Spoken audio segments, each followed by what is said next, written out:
자, 그럼 계속해서 이제 그 다음 파트 진행하도록 하겠는데요. 자, 그 다음에 우리가 진행할 것은 규칙 활용에 대한 타당성 검사 방식입니다. 앞에서 여러분들이 진리표에 대해서 정확하게, 아주 명확하게 저희가 진리값을 확인을 해서 타당성을 검사할 수 있는데, 뭐 굳이 왜 또 다른 규칙이 필요한가? 잠깐 언급을 드렸죠. 명제수가 두 가지일 땐 네 가지의 경우로서 확인할 수 있지만은 명제수나 또는 개념이 늘어날수록 경우의 수는 더 늘어나기 때문에 굉장히 복잡해집니다. 자, 예를 한번 들어보죠. 자, 우리가 잘 알고 있는 3단 논법 생각해보죠. 자, A이면 B다. 자, B이면 C다. 따라서 A이면 C다. 우리가 잘 알고 있는 3단 논법입니다. 자, 이것을 타당성을 진리표를 사용해서 찾아봐라 라고 했을 때, 자, 먼저 자, 명제는 A, B, C 세 가지입니다. 자, 세 가지의 경우의 수를 생각해 보시죠. 자, 여기서 두 가지, 참과 거짓, 여기서 두 가지, 여기도 두 가지. 그러면 총 8가지의 경우의 수가 나오게 됩니다. 자, 8가지 경우의 수 나오려는 방법, 사실 논리 퍼즐이나 일부 문제에서 이 정도는 경우의 수를 하실 필요가 있어요. 자, 미리 한번 말씀을 드릴게요. 자, 총 8가지에서 처음에 4가지씩 참과 거짓을 나눠줍니다. 자, 그 다음에는 2가지씩 나눠줍니다. 자, 그 다음에는 하나씩 나눠줍니다. 자, 됐죠? 자, 그리고 나서, 자, 첫 번째 전제를 그대로 적어줍니다. 자, 첫 번째 전제 A면 B다죠? 자, 두 번째 전제 B면 C다를 적어주고요. 자, 마지막에 결론 A면 C다를 적어줍니다. 자, 그리고 진리표를 그대로 적어주시면 돼요. 대신 중요한 것은, 자, 진리표를 적을 때 얘는 둘만 생각하시는 거예요. 그러면, 참일 때 참이다. 첫 번째 줄 참. 참일 때 참, 참이고요. 자, 참인데 거짓이면 틀렸죠. 여기도 참, 거짓, 거짓. 정건이 거짓이면 모두 참이라고 했으니까 참 4번을 적어주시면 됩니다. 자, 이제 B와 C만 보죠. 참일 때 참이다. 참. 참일 때 거짓, 거짓. 거짓. 자, 정건이 거짓 두 가지는 모두 참이 되죠. 참일 때 참이다. 참. 참인데 거짓 틀렸죠. 거짓. 정건이 거짓 모두 참이 됩니다. 자, A면 C다도 이제 건너뛰고 파악하셔야죠. 참일 때 참이다. 참. 참인데 거짓, 거짓이고요. 참일 때 참이다. 참이고. 참일 때 거짓, 거짓이고요. 자, 그 다음에 정건이 거짓이면 모두 참이니까 4번 참을 적어주시면 됩니다. 자, 전부 다 진리값을 구했죠. 자, 그리고 타당성 검사는 조건문이 2개가 모두 참일 때 결론이 반드시 참인가를 보는 거예요. 그러면 자, 전제 2개가 모두 참일 때를 찾아볼까요? 자, 여기 2개 모두 참, 하나라도 거짓 있으면 빠집니다. 자, 2개 모두 참 5번째 줄. 거짓 아니고요. 자, 2개 모두 참 7, 8번째 줄이 참이죠. 자, 이때 결론이 모두 반드시 참이 되는가를 확인해 주시면 됩니다. 자, 첫 번째 줄 참 맞네요. 5번째 줄 참이고 7, 8번째 참이니까 2개가 참일 때 결론은 반드시 참이 된다는 것을 알 수 있게 되죠. 그래서 타당한 논증이라는 것을 알 수 있습니다. 자, 지금 여기가 우리가 3가지 명제도 이 정도인데 그러면 4개 명제다 16가지, 5개 명제다 32가지, 6개 명제다 64가지의 경우의 수를 해야 되는데 그러기는 너무나 시간이 오래 걸리고 비효율적으로 되죠. 하나라도 틀리면 틀리니까 실수 가능성도 굉장히 커집니다. 따라서 굉장히 좀 이런 비효율적인 방법을 조금 더 효율적이고 압축적인 방법으로 사용하자라고 해서 만든 게 바로 규칙입니다.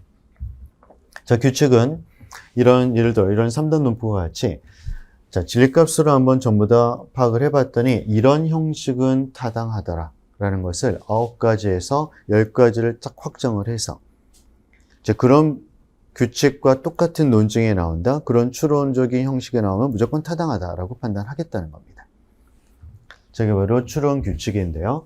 자, 연역추리의 규칙은 크게 2가지로 구분됩니다. 첫 번째는 자, 진리함수적 추리 규칙이라고 해서 이 진리함수란 개념 조금 까다로운 개념인데요. 자, 진리는 아까 저희가 참 거짓을 확인하는 방법이라는 표현에서 진리라는 표현을 쓴다. 진리표 이런 것도요. 그리고 함수란 말은 자, 명제는 참 또는 거짓으로 구성이 되어 있죠. 그래서 2개 명제를 저희가 파악을 할 때 자, 얘도 참 거짓.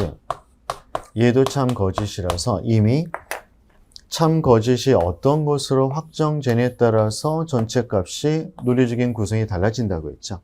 함수적인 펑션, 기능이죠. 그래서 보통 펑션이라는 단어를 수학에서 함수로 번역을 합니다. 그래서 여기서도 마찬가지로 함수라는 단어를 쓴 이것은 바로 참 거짓 어떤 경우에 따라 달라지는가를 확인하겠다는 것이죠. 저 이것은 다른 말로 문장끼리의 논리적 관계. 자, 이렇게 파악하시면 돼요. 논리적인 관계를 하나의 규칙으로 만들겠다라고 표현한 거. 이거 바로 진리함수적 규칙이라고 표현하는 겁니다. 그래서 뭐 단어 자체가 좀 어려움이 있지만 하나의 참 거짓이 이렇게 기존에 정해진 참 거짓을 가지고 이들 간의 관계를 통해서 파악하는 규칙이다라고 생각하시면 됩니다. 두 번째는 대치 규칙인데요. 대치라는 것은 다른 A를 B로 대치할 수 있다, 바꿀 수 있다라는 말인데요. 즉 하나의 명제 형식이 있으면요. 이것과 똑같은 걸로 바꿔서 대체를 해서 파악을 하겠다라는 겁니다. 그래서 두 가지 규칙이 있는데 먼저 첫 번째 진리함수적 규칙부터 보도록 하겠습니다.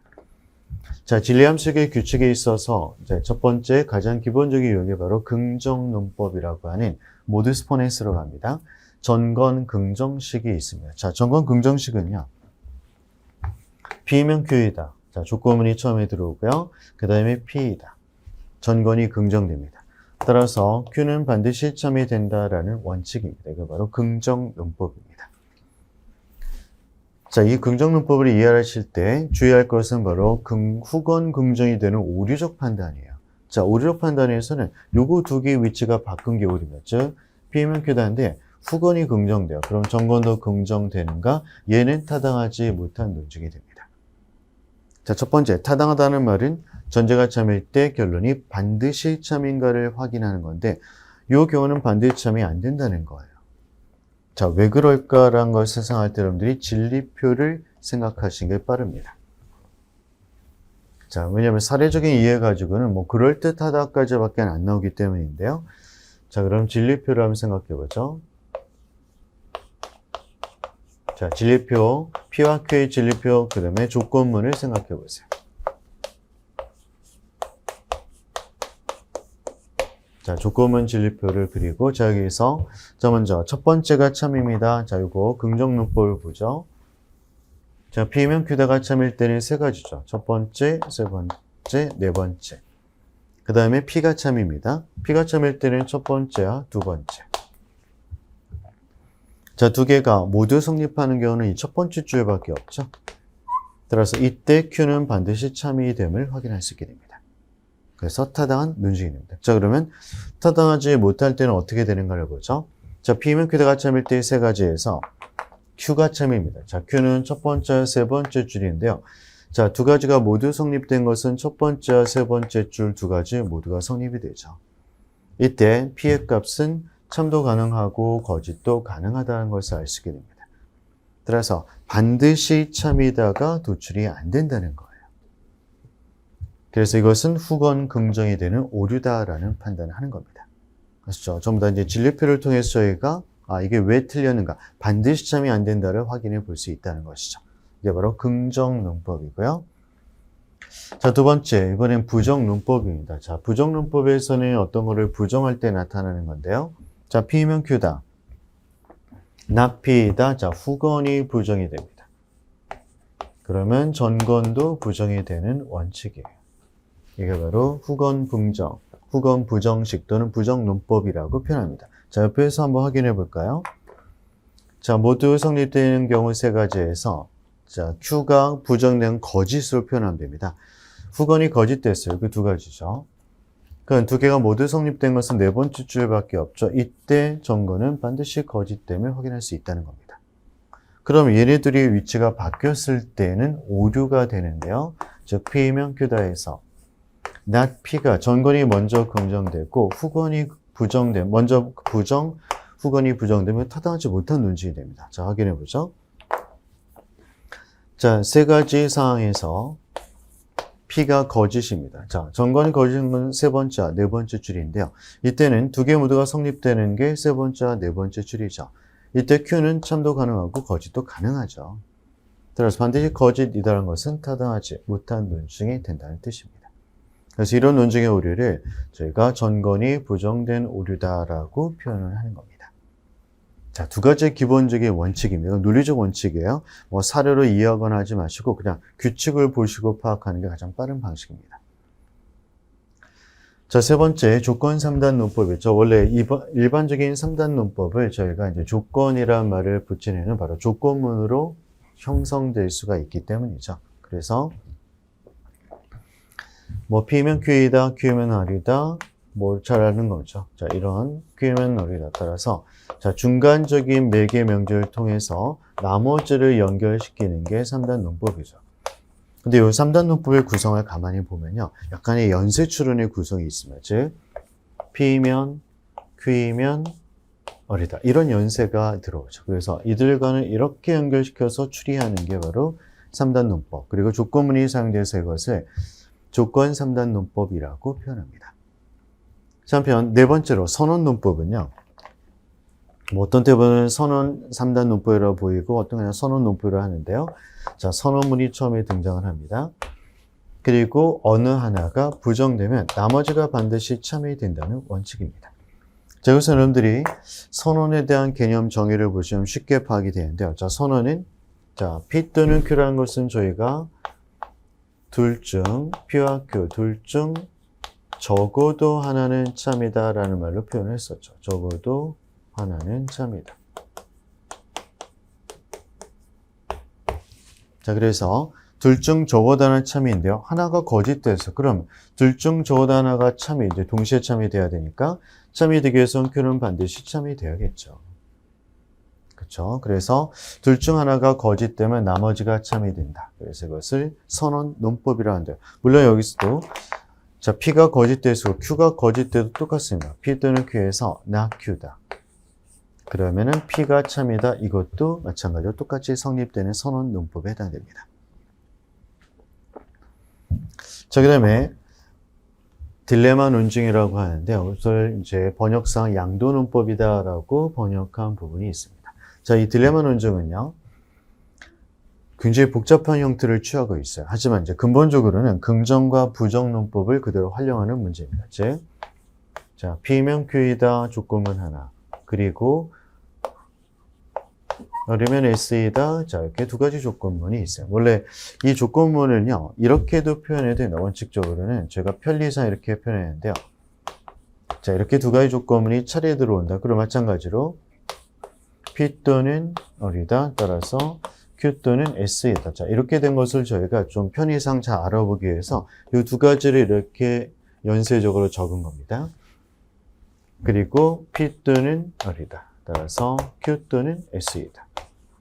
자, 이게 타당한 논증이 된다는 건데요. 자, 굉장히 복잡해 보이지만 여러분들이 나눠보죠. 자, 이렇게 분리를 해보겠습니다. 그러면 P면 Q다, P이다, Q이다. 긍정 논법으로 타당하죠. R이면 S이다, R이다, S이다. 긍정 논법 타당합니다. 즉, 두 가지 긍정 논법을 합친 것이죠. 그래서 조건문끼리 연원, 자, 여기서는 여러분들이 전제끼리 하나, 둘, 셋 들어오면 전부 다 사실은 다 연원적 관계입니다. 그래서 연원 표시를 했고요. 나머지는 그대로 선언이 들어오게 되면 이것은 타당한 딜레마 논증, 양도 논법이 됩니다. 그러면 부정 논법도 똑같이 사용이 됩니다. 자, 보실까요?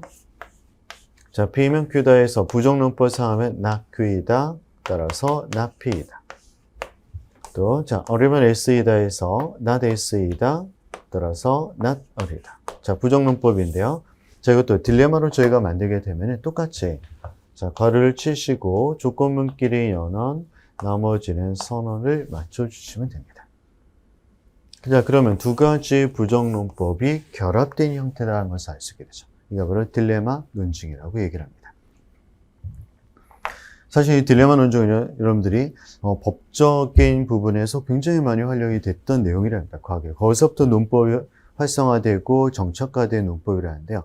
이것은 상대편하고 두 가지 선택지로 압축을 시켜주는 겁니다. 그래서 둘 중 하나의 선택지가 되는데 어떤 선택지가 되든 두 가지 경우밖에 될 수 없다를 보여줄 수 있기 때문에 그래서 법정 관계에서 굉장히 자주 사용이 됐던 문제라고 합니다.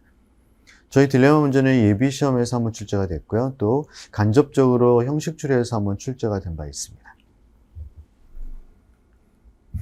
자, 그 다음에 문법들 마저 확인해 보면요. 자, 6번째로 분리 문법이 있습니다. 자, 이 분리 문법은 뭐 simplification이라고 얘기하는데요. 자, P&Q라는 연원이 있습니다. 자, 얘가 참으로 주어졌어요. 참이에요. 자, 여러분들 그러면 연원이 참일 때는 언제만 참이라고 했죠? 두 가지가 모두 참일 때만 참이다. 그렇습니다.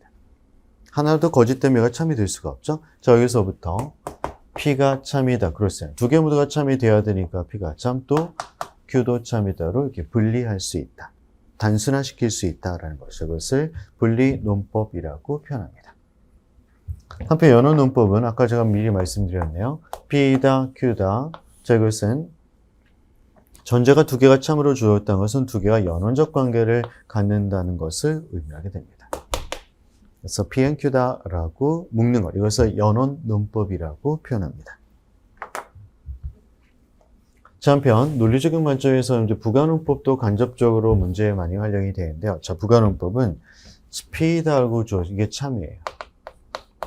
그러면은 결론적으로 P 또는 Q가 반드시 필연적으로 참이 된다는 뜻이에요. 자, 이거 어떻게 형성되는가? 이거를 이제 논리적으로 보면 이해가 빠르죠. 자, 논리적으로 보시면은 P가 참이에요. 근데 선언은 하나도, 적어도 하나가 참이면 되기 때문에 얘가 참으로 주어지면 얘가 뭐 참이든 거짓은 상관없이 선언은 무조건 참이 된다는 거예요. 그렇죠. 자, 논리적 이해가 필요하죠. 문장으로 들어오면 굉장히 혼동됩니다. P에서 철수는 운동을 잘한다. 따라서 철수는 운동을 잘하거나 밥을 많이 먹는다. 저 어떠세요? 뉘앙스상 뭔가 약간 다른 듯한 느낌이 들죠. 하지만 논리적으로는 하나가 참이기 때문에 하나가 참이 확정된 사에서 선언에서 뭐가 붙든지 무조건 참이 된다는 거죠. 그래서 그것을 붙여준다, addition이라는 개념이 들어와서 이제 부가 논법이다라고 표현을 하고 있습니다. 자, 그러면 자, 예제를 통해서 방금 했던 추론 규칙들이 어떻게 실전에서 활용되는가를 보도록 하겠는데요. 자, 우선 보기를 보죠. 문제에서 요구되는 사항을 확인해 보겠습니다. 다음 중 논리적으로 타당하면서, 자, 두 가지 조건이 들어오면 첫 번째 타당해야 됩니다. 자, 타당 개념 머릿속에 두세요. 전제가 참일 때 결론이 반드시 참이 된다. 또 연역적인 추리 사고 구조가 보기와 가장 유사해야 됩니다. 그러면 이 보기가 어떤 규칙이 활용되는가를 찾아보라는 것이죠. 자, 보기를 보죠. 사람이 일상에서 편하게 살려면, 자, 조건문이 나왔죠. 조건 표시해 줍니다. 불확실한 것도 믿고 따를 필요가 있다. 자, 그러면 처음에 일상에서 편하게 산다를 A라고 잡아주고요. 불확실한 것도 믿고 따를 필요가 있다를 B 문장이라고 적어보겠습니다. 그럼 A는 B가 되죠. 그리고 진리탐구의 삶에 몰두하려면 조건문인데, 자, 진리탐구의 삶에 몰두한다는 얘기는 없기 때문에 이것은 C라고 적어보죠. C. 의심이 가는 것들을 모조리 성찰해 봐야 된다. 뭐 전혀 다른 명제니까 D라고 적어보겠습니다. 그런데 사람들은 일상적인 삶에서 여기서 주의할 게 있습니다. 일상적인 삶을 산다라는 말은요, 맨 앞에서 일상에서 편하게 산다는 것과 논리적으로 똑같은 의미의 문장입니다. 사실 그래서 언어력이 필요하다는 것은 그만큼 이게 똑같은 의미인가를 정확히 파악할 수 있어야 됩니다. 약간 다른 표현이지만, 그래서 A라고 표현하셔야 돼요. 자, 뭐뭐 하거나는 선어니까 선언문. 그 다음에 진리를 추구하면서 살거나 한다도 내용적으로 진리탐구의 삶에 몰두한다라는 내용이 바로 진리 추구하면서 산다와 똑같은 내용이에요. 동일한 의미라는 거죠. 따라서 여기서도 역시 C라고 적어주셔야 합니다. 자, 고로라는 말은 그러므로라는 말이죠. 여기서 결론지시의 옛날 말입니다. 그러므로. 자, 결론을 나타내는 거고요. 인간은 불확실성의 믿음 속에 있거나, 자, 불확실한 성의 믿음이라는 것은 불확실한 것도 믿고 따를 필요가 있다. 이 부분이라서 B라고 적어주셔야 돼요. 똑같은 내용입니다. 그리고 철저한 성찰 속에 있다면 모조리 성찰해야 한다는 내용이 그대로 의미상 동일합니다. 그래서 여기다가는 D라고 적어 주셔야겠죠. 자, 그러면 기화를 한번 시켜보죠. 자, 기화가 이루어지면은, 자, A이면 B다. 그 다음에 C이면 D다. A 또는 C다. 따라서 B 또는 D다가 된 상황입니다. 자, 저희가 딜레마 논증을 확인하기 위해서 아까 편의상 이게 다 연원으로 묶여 있으니까 얘네들을 옆으로 뺀다고 했죠. 그래서 연원하고 얘를 옮기면 C이면 D가 되고, 그럼 무슨 논법이죠? 딜레마 논증임을 확인할 수 있게 되죠. 그렇죠. 옆으로 뺀 상태니까 옆으로 빼고 보면은 이렇게 되겠죠. 그래서 긍정 논법이죠. A, C, 따라서 후건이 긍정되는 딜레마 논증. 타당한 딜레마. 따라서 우리가 찾는 것은 이 규칙은 바로 딜레마 논증이었어요. 양도 논법 딜레마. 그래서 우리가 찾는 것은 타당한 딜레마를 찾아주시면 됩니다. 자, 문장이 이거 어렵죠. 데카르트의 문장을 기화시킨 거라서 조금 까다롭습니다. 자, 그러면 선택지 1번부터 한번 확인을 해보도록 하겠습니다. 자, 타당한 딜레마를 찾는 겁니다. 자, 1번부터 확인해보죠. 홍석. 나는 생각한다. 그러므로 나는 존재한다는 명제야말로. 여러분들 이건 데카르트의 명제네요. 자, 이런 데카르트의 명제야말로 우리의 의식에 가장 분명하고 명확한 것이죠. 근데 이건 주어로 사용이 됐어요. 주어네요. 그래서 얘를 주어로 생각하면 얘는 그냥 한 문장일 뿐이죠. 데카르트의 명제는 가장 분명하고 명확하다. 이런 것 하나의 문장입니다. 그래서 하나의 문장을 P로 한번 표시를 해보겠습니다. P다. 두 번째 문항. 우리가 분명하고 명확하게 인식할 수 있는 명제라면, 자, 여기 똑같은 내용을 좀 동일합니다. 자, 이런 명제란 조건문입니다. 우리가 그토록 고대하던 철학의 제일 원리의 자격이 충분하다니까 여기서는 Q라고 앞에는 P가 왔죠. 그래서 P면 Q가 됩니다. 이렇게 볼 때는 그러므로 결론 지시합니다. 그러므로 나는 생각한다. 그러므로 나는 존재한다는 명제가 주어입니다. 자, 이러한 명제를 주어. 우리가 철학의 제일 원리로 명하는 것은 너무나 마땅하다. 철학의 제일 원리에 대한 개념 앞에서 Q라고 했죠. 따라서 Q라고 적어주시면 되는 겁니다. 그렇죠. 주어화 됐기 때문에 그 주어적인 관점이 포괄될 수 있다면 그냥 똑같은 명제. 그럼 이거는 자, 위치를 바꿔도 동일합니다. 따라서 P이면 Q다. P이다. 따라서 Q가 된 거니까 긍정 논법으로 타당하다라고 얘기할 수 있죠. 우리가 찾는 딜레마는 아닙니다. 물론 여러분들 여기서 약간의 해석을 해서, 자, 이런 데카르트의 명제를 따로 저희가 A라고 할 때 데카르트 명제는 이것이다 라고 해서 A는 B다 라고도 할 수 있어요. 그럼 어떻게 기화되냐면요. 자, A면 B다. 그리고 여기서는 B면 또 다른 C다 라고 기화시키면 됩니다. B면 C다. 따라 데카르트 명제 A는 C다를 도출했으니까 3단 논법이죠. 그래서 긍정 논법이 되거나 아니면 데카르트 문제를 하나 명제화 시켰을 때도 3단 논법이 될 뿐 딜레마가 들어온 것은 아니죠. 물론 여러분들 이렇게 해석해도 괜찮습니다. 문제되지 않습니다. 하지만 어쨌든 우리가 찾는 딜레마는 아니다. 그래서 1번은 배제를 시켜주시는 거예요. 자, 두 번째. 자, 성립을 보죠. 자, 우리를 속이는 것들은 잘못된 추리에 기인한 이성적인 것이거나, 자, 선언이 나왔네요. 근데 문장을 보니까 우리인 속이는 것은 이성적인 것이다 라는 것이다. 그래서 그냥 여기선 A라고 해보죠. 변화무쌍한 감성적인 것. 자, 주어가 앞에 똑같죠. 우리를 속이는 것은 감성적인 것이다. B다 라는 것이죠. 그래서 처음에 기화시킬 때는 2번, 자, 2번입니다. A 또는 B다 라고 선언문 기화가 됩니다. 하지만 진짜 이성적인 것은 우리를 속이지 않는다. 자, 우리를 속이는 것은 그러면, 그렇죠. 하나의 이성적인 것은 아니다라는 거니까 not A가 됩니다. not A. 자, 그러므로 고로 감성적인 것이야말로 우리를 속이는 것은 감성적인 것이 되겠죠. B가 된다는 거죠. 자, 이 논증은 타당한데 선언 논법이네요. 그래서 선언 논법에 해당되죠. 우리가 찾는 딜레마 논증은 아니라는 것을 알 수 있게 됩니다. 그래서 자, 이것도 배제가 됩니다. 자, 3번을 보죠. 자, 3번에서는 자, 3가 얘기합니다. 잠잘 때 꾸는 꿈이 참된 진리라면, 자, 조건문이 들어왔죠? 일단 조건문 표시를 하고요. A라면 확실한 것이고 B이고, 자, 여기서는 연원입니다. 그럼 가로를 쳐주고요. 존재하는 것이라면, 자, 새로운 것 C라면 생각할 수 있는 것이 D이다. 일단 두 개의 조건문이 나온 상태입니다. 그런데 꿈속의 환성은 확실하지 않은 것들이거나인데, 자, 확실한 것을 부정했죠. 따라서 not B가 됩니다. 또는 생각할 수 없는 것이니까 여기 뒤에 D가 부정됐죠. not D가 됩니다.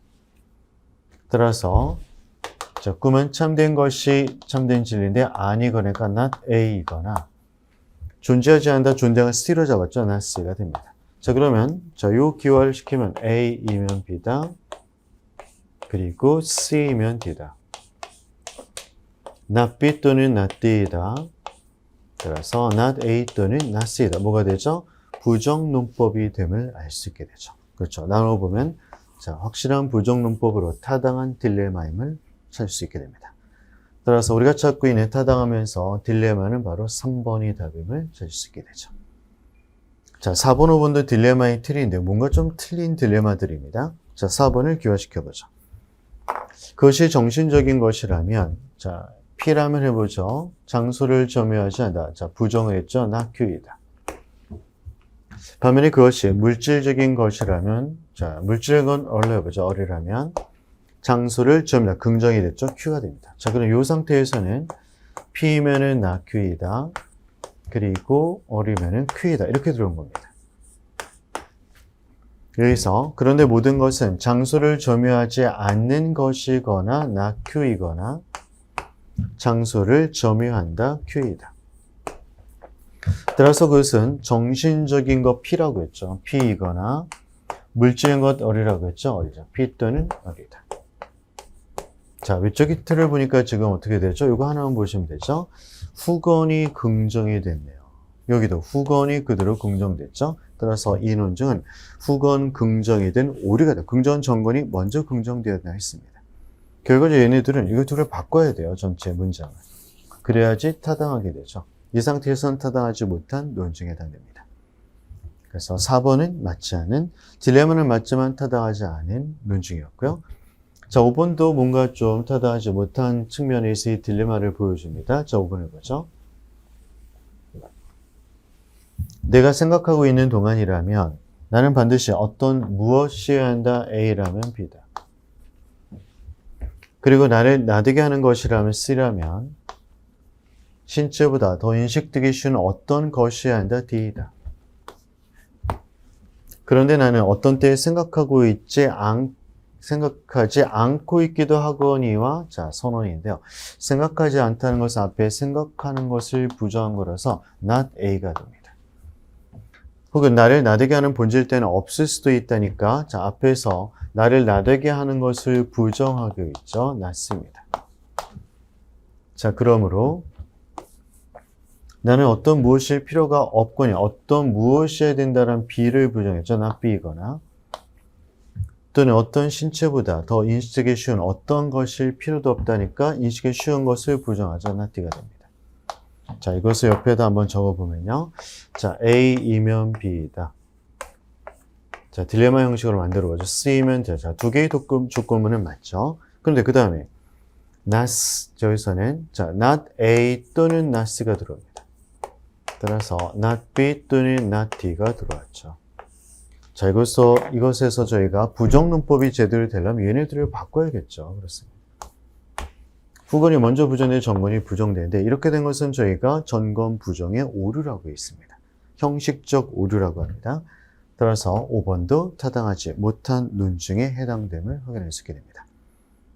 자, 어떤 식으로 이제 저희가 문제를 해결하는지를 보셨죠? 첫 번째 기호와 그 다음에 정당한 추론 규칙이 활용되는가를 보고 그렇지 못할 때는 타당하지 못하도록 바로 판단을 하시면 됩니다. 이게 바로 규칙 활용을 하면서 나타나는 우리가 파악할 수 있는 내용이죠. 자, 그래서 여러분들이 규칙이 이렇게 된다면 중요한 것은 규칙을 내가 잘 알고 있어야겠다 그렇습니다.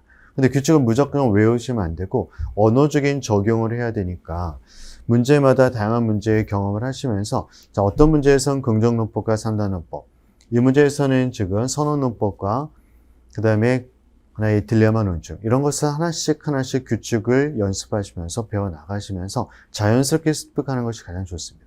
그래서 논리학 서적에 보시면요.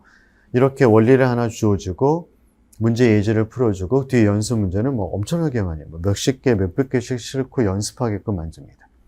그래서 여러분들도 문제마다 접근하면서 하나씩 하나씩 추론 규칙을 익혀나간다 생각하시는 게 더 좋고요. 처음에는 이런 규칙이 있다라고 진행하시는 것도 하나의 방법입니다. 자, 그러면요. 그 다음에 이론적인 측면에서 보통 이제 저희가 이런 추론 규칙을 이용해서 타당성을 검사하는 방법을 자연 연역적 증명이다라는 말을 합니다. 또는 형식적 증명이다라고 표현하는데요. 보통 이것을 어떻게 정리를 하는가를 가르쳐 주는 거, 그 형식적인 증명의 방법을 잠깐 말씀드려 하겠습니다. 왜냐하면 저도 이 방법으로 교재에서 거의 다 문제를 해결하기 때문에 하나의 그런 이런 틀로서 정리를 하면 된다라는 것을 좀 알 필요가 있기 때문입니다. 자, 우선 주어진 논증이 있습니다. 자, 이 논증이 타당한가를 증명을 한번 해보죠. 자, 첫 번째 기호합니다. 철수가 후보자가 된다면, 자, A, B로 기호하라고 했죠. 그는 서울에 갈 것이다. A면 B다. 두 번째, 만약 그가 서울에 간다면, 자, B라면이라고 했죠. 그곳에서 유세를 할 것이다. C다. 만약 그가 그곳에서 유세를 한다면, 자, 조건문이죠. 그는 영희를 만난다. D로 표시합니다. D이다. 철수는 영희를 만나지 않았죠. 이게 부정됐으니까 not D가 되죠. 철수가 후보자가 되었거나, 자, 철수 후보자가 되었던 맨 처음에 저희가 A로 표시한 거예요. A이거나, 보다 적합한 인물이 당선되었다. E이다. 그러므로 결론이죠. 보다 적합한 인물이 당선되었다. E다가 타당하게 도출되는가를 검사하는 겁니다. 물론 여러분들 여기서 이제 실전 문제를 풀 때는요. 자, 얘네 둘에서 3단 논법 A면 C가 도출됐죠. 다시 얘네 둘에서 3단 논법, 자, A면 C고 연소료 D가 되니까 A면 D가 됩니다. 자, 얘네 두 개에서는 후건이 부정돼서 전건도 부정돼서 부정 논법이 사용이 됩니다. 자, 후건이 not A를 집어넣으면요. 선언 논법이죠. 둘 중 하나가 참인데 하나가 거짓이니까 2가 도출된다. 2가 도출돼서 타당하다라는 것을 바로 알 수 있고 이건 실전 유형이고요. 근데 이것을 정리하는 방법은 연습의 과정에서는 좀 정리를 하실 필요가 있죠. 자, 정리 방법은 주어진 문장 전제에다가 일단 번호를 붙입니다. 그리고 새롭게 도출되는 명제에다가도 번호를 붙여줍니다. 자, 그리고 새롭게 도출된 요 노란색 글씨의 글 옆에다가 얘들이 어떤 명제를 활용해서, 자, 1번과 2번이었네요. 1번, 2번. 무슨 규칙을 써서 3단 논법이죠. 그래서 조건 3단 논법. 도출했는가를 적어 주시는 거예요. 자, 그러면 나중에 확인할 때, 이거 어디서 내가 도출했구나, 무슨 논법에서 했구나 다 보면서 파악할 수 있게 되겠죠. 자, 마찬가지로 A면 D다. 자, 7번 명제도 지금 3번과 6번을 조건상으로 똑같이 이용했죠. 적어줍니다.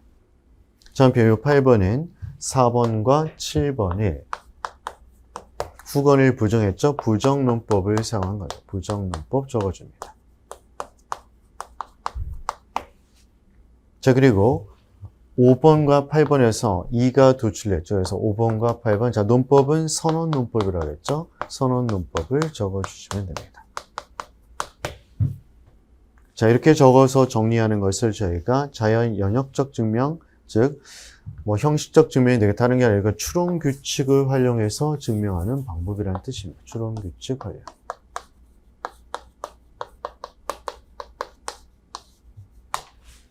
자, 이것을 자연 연역적 증명이라고요. 저도 되도록이면 이런 방법으로서 여러분들한테 해설이나 또는 뒤에 부분에서 되도록이면 정통 방식을 추구합니다. 왜냐하면 자, 처음에 연습하실 때는 이런 연습을 좀 하실 때 체계적으로 어떤 게 틀리는가 어떻게 맞는가를 좀 확인할 수 있기 때문에 물론 습관화 대시험 굳이 할 필요 없이 실전에서 바로바로 적고 타당성을 확인하시면 되는 내용입니다. 그래서 자, 오늘은 여러분들이 타당성 검사에 대한 두 가지 방식 중에서 첫 번째로 저희가 진리표에 대한 방식을 했고요. 자, 진리표 방식은 명제와 명제의 관계성을 파악하는 모든 경우의 수를 파악해서 진행하는 겁니다. 자, 두 번째는 추론 규칙에 대한 활용에 대해서 다뤄봤습니다. 자, 여기서 끝나지 않죠. 이 추론 규칙은 좀 더 확장이 돼서 나중에 또 똑같은 걸로 대체할 수 있는 대점이냐 복합적인 문제가 많이 나와서 이런 복합 문제가 바로 추론 규칙과 관련성이 있는가를 확인하기 어려운 경우가 있죠. 이럴 때 접근하는 방법이 바로 대치 규칙을 활용한 방식입니다. 그래서 그 방법에 대해서는 다음 시간에 이어서 진행하도록 하겠는데요. 자, 여러분들 오늘 첫 시간 1회를 한번 진행해 봤는데 어떠세요? 좀 어렵죠? 그렇습니다. 좀 생소한 부분도 있고 처음 하시는 분들, 뭐 학교에서 교양 논리학을 배우셨던 분들은 그래도 조금 수월하실 텐데요. 그렇지 못한 분들은 조금 생소하지만, 생소하지만 좀 새롭고 그다음에 원칙과 규칙에 따라서 문제를 해결할 수 있다. 일단 이게 가장 여러분들이 익혀야 되는 추리론 중에 핵심적인 부분입니다. 그냥 읽고서 아 이렇구나가 아니라 정확한 규칙을 적용하고 논리적인 원칙을 적용해서 문제를 해결한다. 라고 하는 원리 중심적인 사고로 바뀔 수가 있기 때문에 이런 교양 논리학은 추리론자의 기반이라고 말씀드리는 겁니다. 자, 그럼 오늘 첫 번째 1회 강의 여기서 마치도록 하겠고요. 네, 다음 시간에 계속해서 2회 강의로 뵙도록 하겠습니다. 네, 수고하셨어요. 감사합니다.